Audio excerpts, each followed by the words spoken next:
This is my lazy class. Hey. Sorry.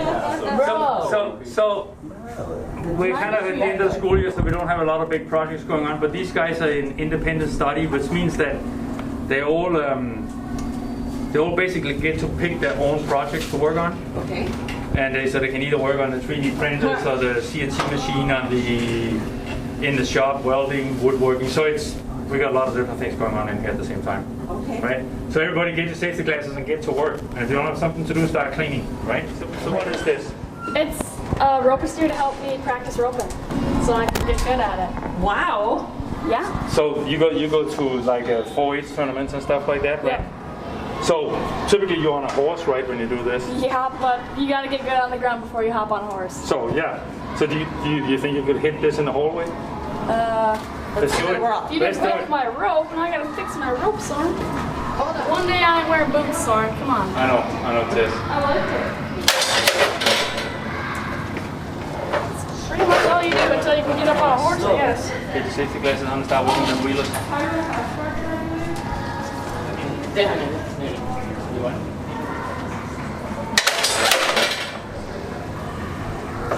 Okay. Pretty much all there is to it, I guess. So, tell us something about this, Tessa. Why is this like this here?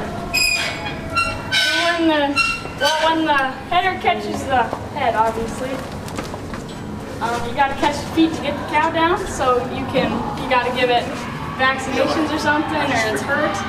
So you gotta rope it down so you can help it fix him, I guess. So you had to make a machine that where you could practice both ends of the steer. So we were just looking at putting a motor on this. Maybe we can motorize it. Oh yeah, right. So I'm going to ask the question that I'm sure a lot of people are going to. Why are you learning this, or what will you do with this? Is this part of rodeo? Is it? I got cows back at home. Okay. And sometimes we can't get them up in the barn.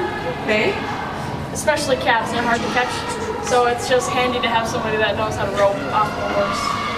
And it seems fun, and I just wanted to try it. There you go. And it was a great project for shop class, right? Definitely lots of because there's a lot of measuring, a lot of angles. So you got to think about how do I cut an angle, and there's lots of different size pieces on here, and then you got to learn how to weld. Very cool. Yeah, it was definitely a learning process. Very cool. I did not expect that. So these guys here, both of them did a plumbing course through NTC this year, so Northwest Technical College. So they were doing college in high school, and when they were done with that class, they had a little extra time. So they figured out that even though they're going to be plumbers and they're going to get wealthy from being tradesmen, they decided that maybe in the meantime they'll go looking for gold. Oh. So this tells us about this project, guys. Okay, so what'd you do? It's a gold sluice box. Okay. Yeah. How does it work?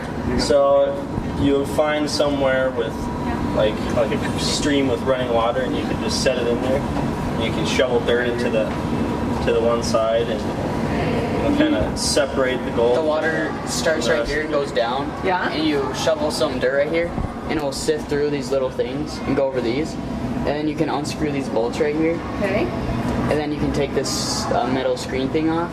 And you take this carpet, and you dump that into the gold pan, and then you can sift out the little gold pieces. Very cool. So you had to learn about bending and forming and shaping and... Yeah. Oh, wow. Yeah. Did that with a sledgehammer. Oh, that must have been kind of fun. We had to bend these sides. It was pretty hard. And then cutting, and then you had, do I see some soldering, spot welding? What did you do? Spot welding. Spot weld, okay, good. Plasma cut at the bottom. Oh, that's cool. I've never worked with a plasma cutter. You kind of have to have a steady hand. A little bit, yeah. Yeah. So you're really learning about some different tools, some unique tools that. It always surprised me that how many people don't know how to use a sledgehammer. Yeah. There's a trick to it. Mm-hmm. Yeah, cool. Good. Yeah. So tell me where you're going to take this. Anywhere. Yeah, anywhere. We gotta find the gold somewhere. Birchdale, Where's the gold? Yeah. Yeah, there we go. Yeah. All the gold Yeah. in California. You So Colin here, he's been studying, so we're an outdoor education school, so we're always looking for some kind of outdoor education component. So in this particular case, he was studying a survival tools or whatever, right? So he's building some slingshots right now, and this he built these bows out of PVC. PVC pipe?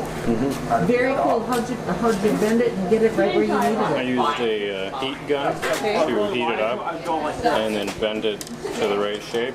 And once I was finished, I drilled a little hole in each side and put in a thin glass rod just to give it more strength. And I would imagine that gave it the flexibility that you need. Or Yeah, it makes it a lot stronger. The PVC pipe is really flexible. Okay. And then you had to find the right cording. I didn't, this isn't the normal cording you'd use, this is just paracord. The only difference is it's a bit thicker and stretches out over time. Sure. And then you have some measurements. Oh, I see. Yeah, these were the measurements for the different length of the handle. And then when I put this little arrow rest on. Yep. Wow. How long did it take you to do this? Maybe a week. Okay. Did you did the design just come? Or did you have to do and redo a little bit? This is, I think this one was my second one I made. The first one I made was with a lot smaller piece of pipe and was a lot more flexible. And the first time I did it, I burnt the thing a bunch of times. Okay. And then so when I tried to use it, it would start splitting in different areas. But this one was my second one I made, which is really good. It looks really nice. Have you shot it?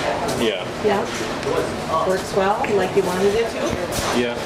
It's hard to aim because this part is like right in the middle, so the arrow has to go around it. Oh. And it's a very high poundage. Okay. Probably around 60 pounds. Okay. Wow. Very nice. I just started this one. Okay. I just started this week. And I'm going to put the bands on. Okay. Which I was researching on how to do. But with this, I just cut it out with the bandsaw and then sanded it down. What kind of wood is this? I don't know. Oh, okay. Just Didn't know if it was a special, something that was hard, really hard. No, it's just wood. Okay, very good. And the design, is it your own or did you see one? I just went on Google and then traced one out onto a piece of paper and then marked it on wood. Very good. And it fits your hand, you're good to go. Very nice. Nice job. So this is our CNC machine. We make like signs and stuff like this on it. So talk a little bit about that, Abby. Like you made that sign for your mom or whatever. Oh yeah. So then we're gonna take a shot of the software too. But Okay. so talk a little bit about that. You have to like figure out on the computer how you want your sign to look, and then you design it. And there's some pre-made. This eagle was pre-made with the software, so you just had to like drag it to where you wanted it. Okay. For the words, you can just type it out, and then you send it to the machine, and it cuts it. Wow. So anyway, so we got a grant for to get this machine and the bits and everything.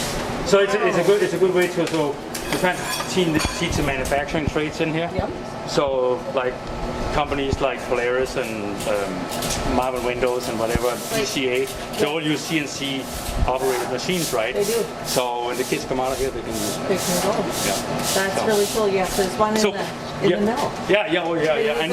And we use the signs, and we can do metal with this one too. Abby actually made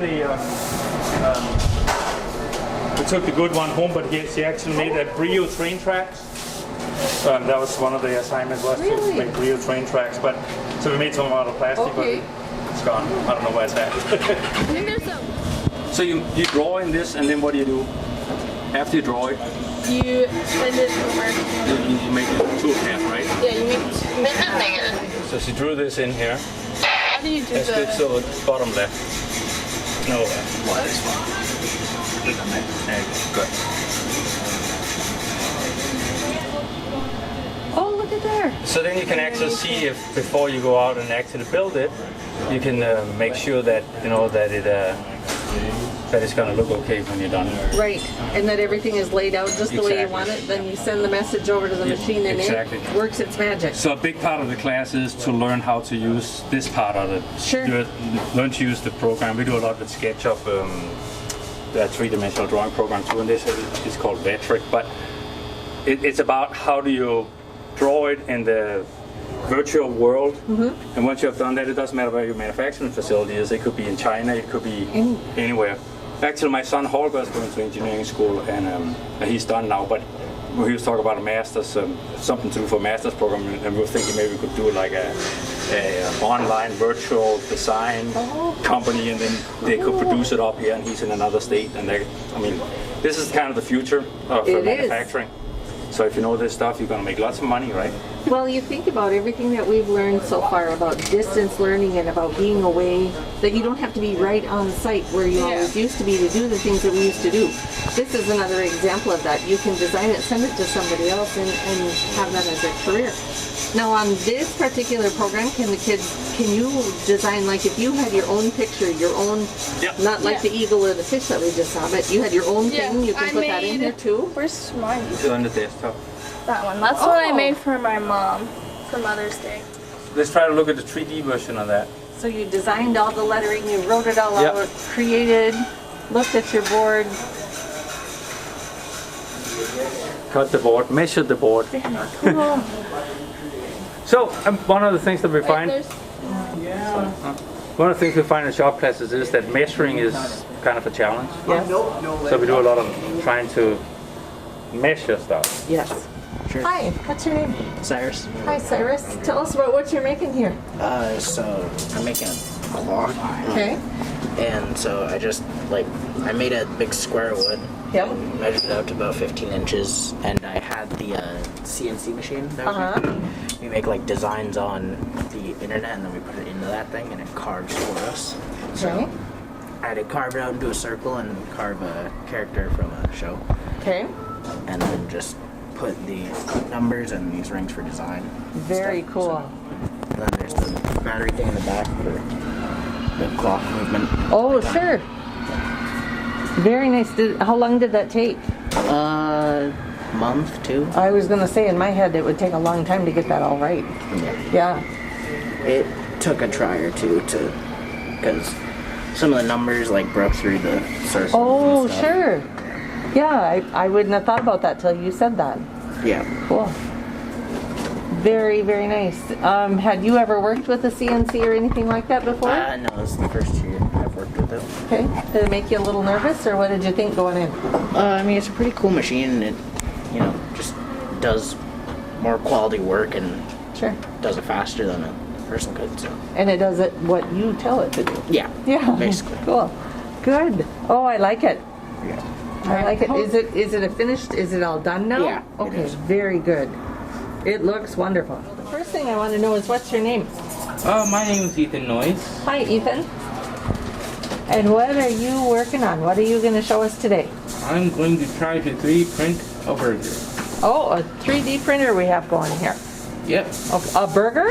Yeah, a burger. Oh, Why not? why not? Okay. So I gotta make this bigger so I Yeah. can see what I'm doing. Okay. What it's doing now is it's heating up so I can attach this filament wheel here so I can use 2 colors instead of just a red one. So then I'm just going to go into support, add support. Don't really need to be picky about it. You just gotta press a button and Okay. it automatically does that. Good so that things can sort of fold together. Oh, while okay. printing. So I can go back. Right now, it's almost ready. Okay. That means it's ready. Okay. And I am just going to push it in. Now it's hooked up.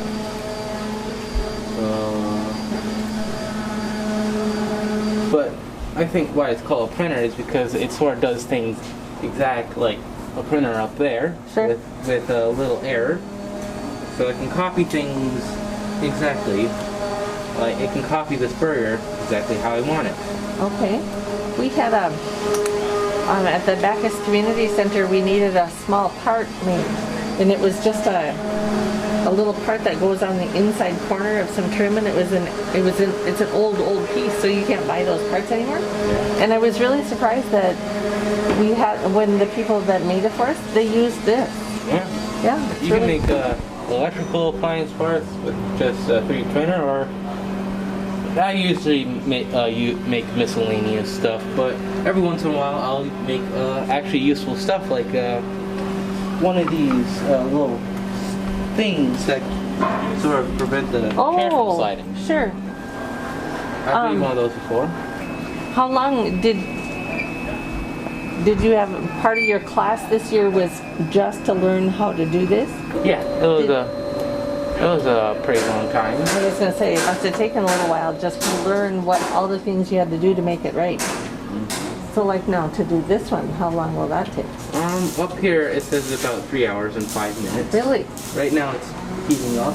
Okay. Interesting story is, this printer wasn't working at one time before, and no one knew how to fix it, so, and we even had a professional IT person in here to try and fix it, but he couldn't find out how to do it, so I gave it a shot, and I don't know how I was able to fix it, but I did. Really? Oh, there we go. Now it's going to start. So in the end, you're going to have that particular thing. If all goes well, we should. Wow. What was the hardest thing to learn about doing this? What was the... Probably setting it up. Okay. First time when you use this is always going to be the toughest, because you're just learning how to do this, and you have no idea what each thing does. Sure. Ethan, he could teach the class on how to do 3D printing. You did beautifully. And it's a true story that he actually fixed the machine. I bought the machine 2 years ago, and then it broke down, and because of the upgrade of software, and it got stuck in between an upgrade, and we were trying to flash it and whatever, and Ethan figured out that if he kept trying and he just flipped the switch at the magical moment, And you got it. he flashed It's it. all about time. So you never get to leave the school. I need to tell you, you're here. Yep, he'll be the next shop teacher. And I hope you do. Her name? Adriana Nielsen. And Hi. Lois. Tell me what you're working on here. So I came across these on Facebook, and they're bit boxes. Oh. Me and my best friend ride horses, Okay. and the bits that go in their mouth. Yep. We don't really have a good way to store them, you know? So I came up with this idea of making these boxes, and this one's finished, so I'll show you. And so we can hang them in here. How cool is that? And if we don't want to put bits in here, we can take these down and put other things in here, and it's kind of a nice personalized storage bin. Yes, very good. And it looks really nice for horse shows. Nice way to keep your things all organized and put together and ready at a glance, huh? Oh yeah. So does your friend know you did this for her?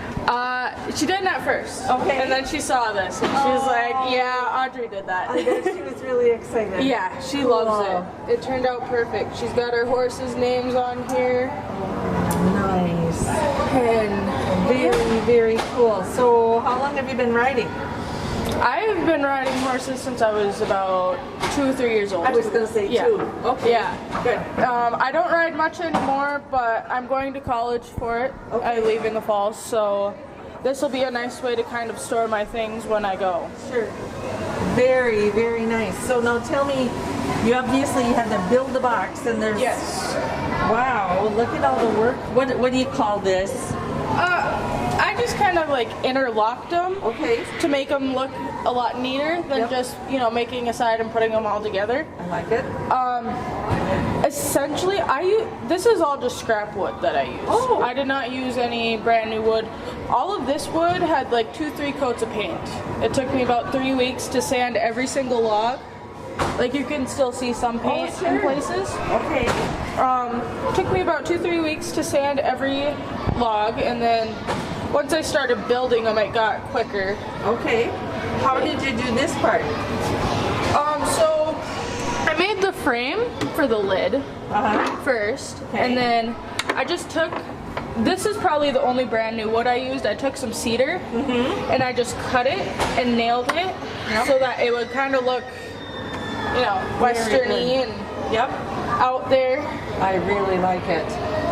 Thank you. Very nice. And then I like how you did your lettering too. It looks really good. Yes, thank you. It Really was good. It took a long time and a lot of cramped hands. Sure. Well, it looks good. Congratulations on a nice job. I love the idea. Thank you so much. Oh, you'll have these all your life. Yeah, definitely. So we're always looking for like, these are only 8th graders, so that's the second year in the shop. But so we're always looking for metal projects that are pretty easy, right? Yep. So Charlie is making this fireplace. This is amazing. So he just, you know, cut out whatever I thought it was sort of Ford symbols. Maybe he likes Ford trucks, right? Yeah. Yep. So he cut out these different symbols or whatever, and then he's welding together this fireplace. This is really nice, Charlie. Kind of put all of this. This is heavier duty. Hold it in so it keeps its shape, right? Wow. And so like it's easier. Lots of times, you know, when we first start out welding, we're trying to have the students just lay down beats, just stand there and weld straight line. That's not really that fun. No. And you probably don't learn as much from that as you do from just building something. Right. So it's like a snapshot in history, but for somebody who had never welded until a month ago, he's doing pretty good. So now you've got all kinds of different welds. You've got, what's this? This is a what? Just a, It's not that great. like a spot. Yeah. And then you did your line here. You're learning all kinds. Did you do this cutting in here too? Yeah. Is that tricky? You have to have a pretty steady hand to do that? It's not too bad. I say welding is harder than applying. Is it really? Wow. I suppose you have to learn all about what metals, how you weld it, what, you know, it's different. Not all metal is the same. Yeah. This is thin, so I have to kind of spot it so it doesn't burn through. Sure. Wow. I'm really impressed. This is nice. Nice job. Are you happy with it? Good. Good. It looks really good.